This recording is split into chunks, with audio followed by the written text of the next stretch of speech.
নমস্কার বন্ধুরা, কেমন আছো? আমি ভালো আছি। আর আজকে নিয়ে এলাম নতুন একটা খিচুড়ির রেসিপি।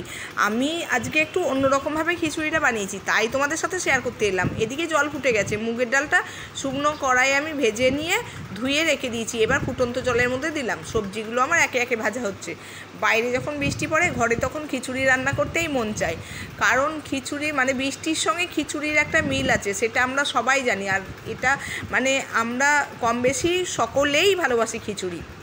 দেখো, সব সবজি আমার ভাজা হয়ে গেছে। এবার আলু আর ঝিঙেটা দিলাম, নাড়াচাড়া করে নুন আর হলুদ দিলাম ওতে। আগের সব সবজিগুলোও ওর মধ্যে দিয়ে দিলাম। বন্ধুরা, যদি ভালো লাগে তাহলে পেজটাকে ফলো করো, আর ইউটিউব থেকে দেখলে চ্যানেলটিকে সাবস্ক্রাইব করো। লাইক, কমেন্ট, শেয়ার করতে ভুলো না। দেখো, ডালটা আমার হাফ সেদ্ধ হয়ে গেছে। আমি গোবিন্দভোগ চালটা ধুয়ে দিয়ে দিলাম। এর মধ্যে দিয়েছি 2টো কাঁচা লঙ্কা আর টমেটো, আদা আর কাঁচা লঙ্কা বাটা, জিরে আর ধনে গুঁড়ো দিয়েছি। সব একসঙ্গে মশলা মিশিয়ে নিয়ে ভালো করে কষে নিয়েছি। 1 চামচ চিনি দিয়েছি। কষে নেওয়ার পর এদিকে দেখো, খিচুড়ি আমার হাফ সেদ্ধ হয়ে গেছে। তরকারিটা আমি এবার খিচুড়ির মধ্যে দিয়ে দেবো। বন্ধুরা, এত সুন্দর স্বাদ হয় আমি বলতে পারবো না। অসাধারণ অসাধারণ। নারকেল কুচিয়ে দিয়ে দিলাম, কালো খোলাটা বাদ দিয়ে দিয়েছি। বাদামটা নেড়ে নিয়ে আমি খোলা ছাড়িয়ে দিয়ে দিয়েছি খিচুড়ির মধ্যে। আর ফোড়নে দিয়েছি গাওয়া ঘি, তেজপাতা, গোটা জিরে, শুকনো লঙ্কা। অসাধারণ হয়। তোমরাও একবার বাড়িতে ট্রাই করো অবশ্যই বন্ধুরা। বা